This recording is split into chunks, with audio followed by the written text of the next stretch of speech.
Welcome back. And following 3 years of turmoil, the word on the street is finally we have a president, things can stabilize. This is what many Egyptians believe. But we also have the parliamentary elections coming up, and they are equally important. And with us to discuss more is Dr. Freddy Elbaiady, member of the Supreme Committee for could you tell us about your specific party and what it entails, what it's about first, before we sort of nudge, we need to know who you are and who you represent. I'm a former member of the Parliament, the Shura Council, and member of the Supreme Committee of the So you're already in touch with the whole... yeah. Are you ready to do it again? Yeah, most probably. And I'm also a member of the Supreme Committee of the Egyptian Social Democratic Party. Our party is a newly formed party after the 25th of January revolution. It's 3 years old now. And its main focus on the social justice and democracy and the civil state. These are the main themes and the goals of the Egyptian Social Democratic Party. Talking about the political parties, I don't know how to put it, but let me say that after the presidential elections, now we discovered that the political parties, they need to work a lot. If you agree with me, unfortunately, because I don't know, if we want to achieve something, they need to work a lot, they need to cooperate together, because I believe that the parliamentary elections is very, very, very important. Yeah, you're absolutely right. I agree with you, the political parties need to work, but we need also to evaluate the political parties in a fair way, concerning that most of the parties they are formed, the oldest party is formed 3 years ago after the 25th of January revolution, except for very few parties who were old before that revolution. And we know that I'm talking about all parties, by the way, even those who has been for years. Yeah, but those who have been for years, there was no actually a real political party life before the 25th of January revolution. You know, there was only one party who was monopolizing the political life. So most of the parties are actually newly formed. They are trying to find their way. They need to build the organization, the financial support to work. And it's not fair to compare them with the Muslim Brotherhood, who has been working for 80 years, who had strong organization, so much money coming through. They were using them to get in touch with the people. So this is not a fair comparison, but we need to give some chance to the parties. If we want to build a political future, if we want to build political life and democracy, we cannot exclude the political parties. And this is actually the debate that's going now in the Egyptian street. Are the parties strong enough? Are they in touch with the people? Are they ready? Are they ready? Do we need to give them a chance for the coming parliamentary elections? I agree with you that they are not strong enough. I agree with you that they are not reaching to everybody in the street till this moment. But speaking not only of my party, but I know of other few parties, they are doing hard job. They are working hard to achieve this point of reaching to the people. So it's now the political intention or the intention of those who are going to do the legislation for the new elections law, whether to give a chance to these parties to empower them by some advantages in the coming law, so they can give them a chance to be present in the coming parliament. And give them some time and some power to show their programs and to show their plans, their political plans, or to discriminate them and exclude them from the coming election.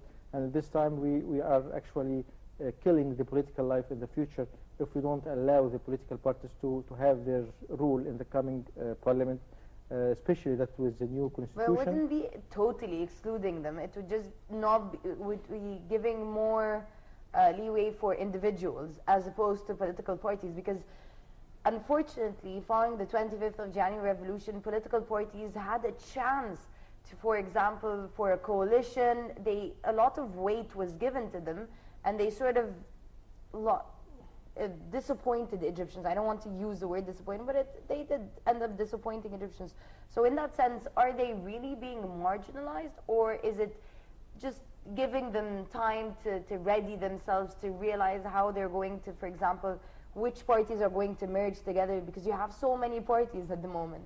Well, the situation is completely different, because after the 25th of January revolution, the main competition was between the Muslim Brotherhood and their alliance and the newly formed political parties. Yeah. And you were competing with a party who has been 3 years old and with a group who has been working for 80 years. Yes. And has money and has organization, and still they got some seats in the parliament. And if you go back, you remember that those political parties, they stood against the Muslim Brotherhood in the parliament and outside the parliament. They formed the alliance against them. They spoke in the media, they spoke outside and inside the country, and they had their strong opposition to the Muslim Brotherhood. Now the Muslim Brotherhood are out of the scene now. And now there is a chance to give these political parties... I wanted to start from here. This is an opportunity to all of the political parties, because now we can say that Egyptians have been changed. They are no longer, they know exactly what they want, and the awareness is something very, very important. We saw very simple people, poor people, they went on to the elections, the presidential elections, for nothing, just for the sake of Egypt. And they are voting for the man they believed in. And this is the key word. So now I think things will be much easier, but the point is how to reach people. You're right. The Egyptian awareness has increased, but still we need to work more in educating the Egyptian people about the political rights and the political concerns. It's not only about social services. That's what the Muslim Brotherhood were doing in the history, that reaching people by social services, by giving money and food. And the political parties' role is something different. And this is actually what will happen when we are speaking of empowering the individuals in the parliament more than the parties. Because there are 80 to 20%, right? Yeah, 8 to 20, and actually even the 20%, they will be even empowered by the individuals, not by the parties. Because the electoral lists, the way they designed it to be absolute closed electoral lists, not what the parties want as an open relative electoral list. So it's something different, and the closed electoral list gives more chance even to the people who have money, not also the parties. So we are speaking of about 95% of the parliament. If this law worked this way, 95% will be of individuals, of rich people, of businessmen, those who have tribes, who have social influence. Those are the people who will have the power for the coming parliament. And those people actually, they will go back to the previous Mubarak's regime. No, this will never happen. I'm sorry, just no, speaking from something different. Because let me say here, talk about something, because we hear a lot of people, they are talking about this. This will never, never, ever happen. Let me explain never that. Talking about the ousted president Mohammed Morsi or President Mubarak, because people will never accept something like this. Let me explain that. I was speaking of one certain point of Mubarak's regime time, when the people were trying to reach the votes of the people. Not speaking of political life during Mubarak's time, but the way the people used to gain the votes for the parliament. They used to do it through social services, through reaching the people that an individual is running for the campaign. So the one who has the money and the one who is offering more social services. Rather than political. Yeah, that's true. Rather than political programs. Or ideology. Yeah, this is what I'm speaking of Mubarak's time. This is the way that people used to reach the parliament through. But if we're going to change to another step, we need to empower people who would go through political plans. So there are political awareness and how to explain these programs on a grassroots level. This will never happen outside of the parties.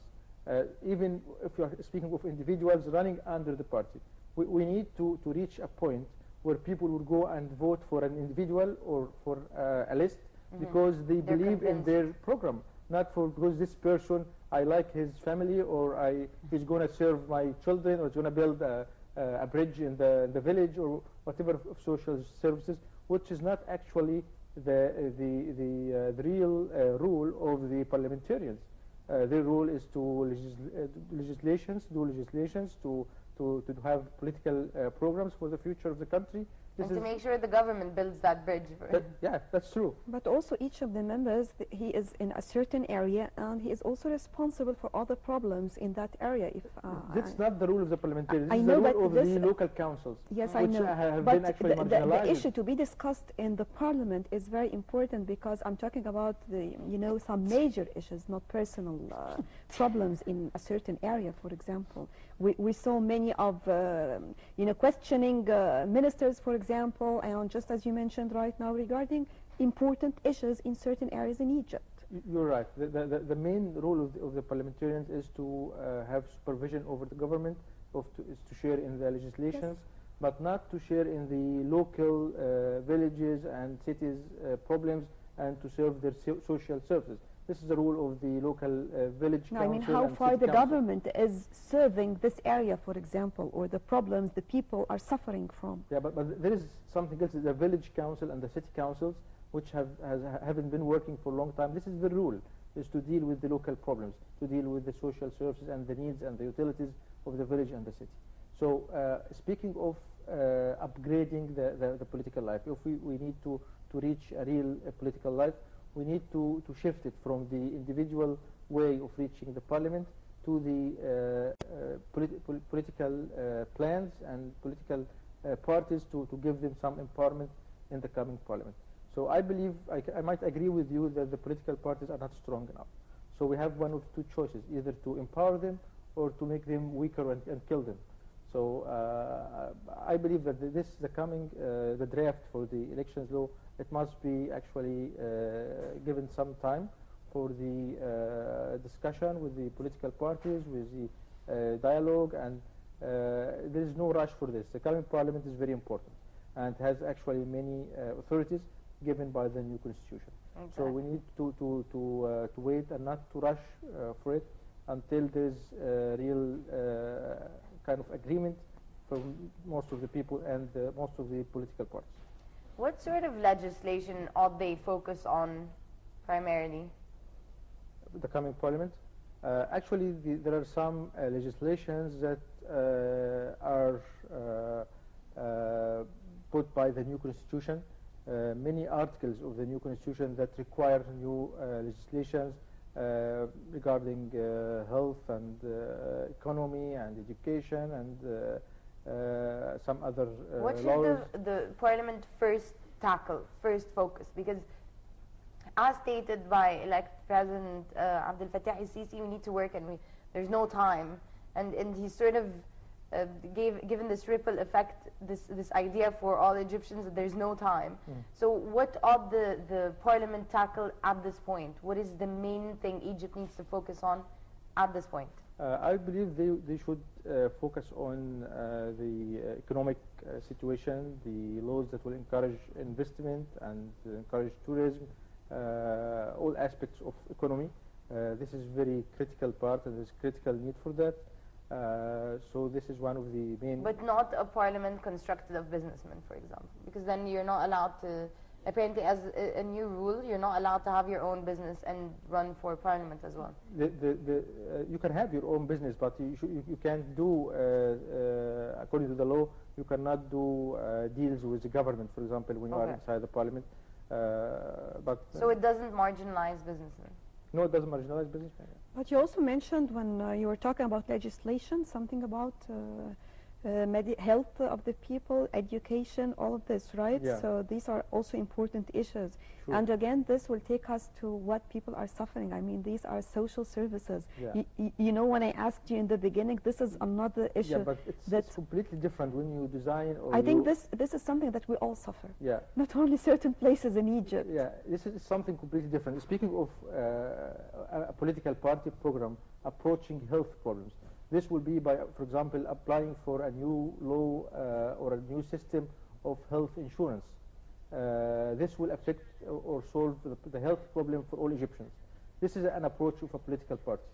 But if we're speaking of an individual, he will approach by calling for building a hospital in his village. So this is something completely different. You know, sometimes I believe education is, if you agree with me, education is, yes.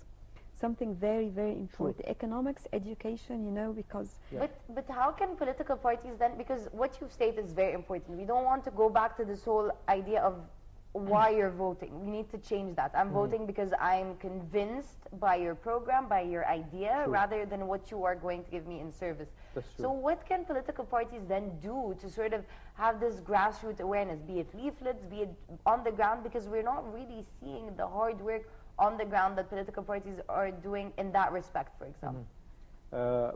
We need to see what the political parties have. For example, our party we have our plan for the health Egyptian insurance Social system. Democratic Egyptian Party. Social Democratic Party. We have a plan already made, and we were going to offer it in the previous parliament for the health insurance system in the country. This is a plan offered by the party. We have a study over it. We have some experts revising it. So this will solve the health insurance system. The role of the party is to reach, to have campaigns in the streets, to tell the people, to go in the media and explain our plan for the health insurance. So this is when you are electing the party, you will also vote for this way of approaching health system. If you agree for it, then you can vote for the party, and because you want this system of health insurance. If you don't, then you will go for another party. This is a way a party can reach a health problem, not by reaching just local building a hospital or just some temporary solutions. The same way for education. You should have a plan for upgrading the whole system of education in the country. As you mentioned earlier, education is the first thing that we need to tackle. And I also called several times during the parliament that the two main problems we have is education and health. I'm a physician, a doctor, and I deal with patients, and I see how the health problem is a great problem in our country. And so I always say this, education and health, and let's start by education. If we solve the education problem, all other problems can be solved. If we just change the whole organization and the whole system of education in our country. It's not only by building schools or by raising the salaries of the teachers, but it's a whole system of organization. It needs a lot of work, a lot of plans, and a lot of money also to be invested in this education system.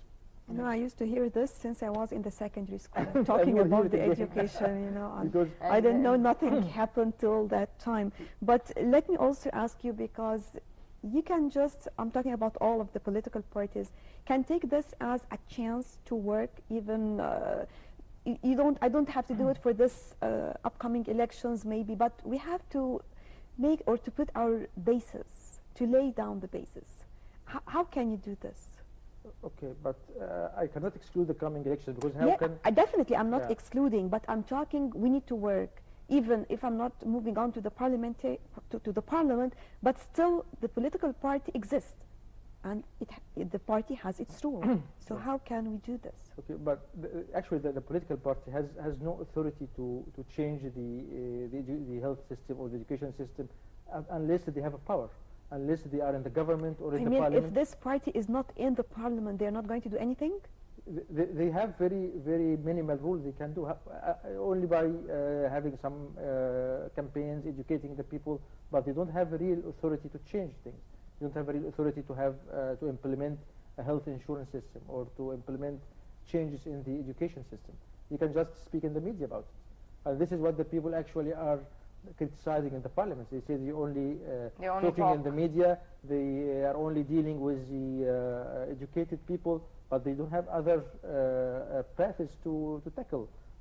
When you give a certain party the authority to form a government, for example, then you can criticize the party. This party didn't do anything because they had the power, or they had a number of seats in the parliament, and they had a chance to offer new laws or to have proposals for new laws, and didn't use this chance. So this is the way that the parties can be actually evaluated when they have the power. When they have the rule in the parliament, they have a rule in the government, you can actually evaluate if the party is doing something or they're just talking about doing something. But now, if they are outside of the power, they have nothing. It's only by talking, by speaking in the media, by trying to have some They can't social just go in and services. build the hospital. Definitely, but what I meant that how are you going, for example, to do anything for the people, to go to work with the people, to support them, to work on the awareness, something like this. This is what I meant. They do, because especially our party is a social party, and we have some social services. But this is not the main goal of the party. This is part of the party work. They do some social service. We do some sorry, we do some health campaigns. We go to villages and try to save some patients. But this is not the main rule of the party. It's a side rule, doing some social services. But this is not the main rule of the party. All the parties have to have their main rule, and if you give the party the power, if you vote the party to have their representatives in the parliament or in the government, then you can have the plans of this party or their political agenda to be implemented through the government or through the parliament and through the laws that will be legislated by the parliament. Another hot topic during this time is the participation of youth. As a political party, do you have a lot of youth participating in your party? How do you read the general mood of the youth on the Egyptian streets to this day? Yeah, this is actually something positive about the newly formed parties, and our party is one of them, that they have a good share of the youth. We have actually another organization that's under our party. We call it the Egyptian Social Youth Organization. Good. It's mainly formed of youth, and the youth are running this organization, and they are dealing with the youth programs and youth problems, trying to train youth for the coming political life, for running for elections, either the local elections or the parliamentarian elections. So we have a good share of youth, and this is one of the positive things in our party and in other few newly formed parties. Right. We wish you the best of luck. Let's be optimistic. We are starting a new era. Yes. We need to be optimistic. Dr. Freddy Elbaiady, member of the Supreme Committee of the Egyptian Social Democratic Party, thank you very much for joining us. You're welcome. And now moving on to a quick break, and we will be back to resume the breakfast show.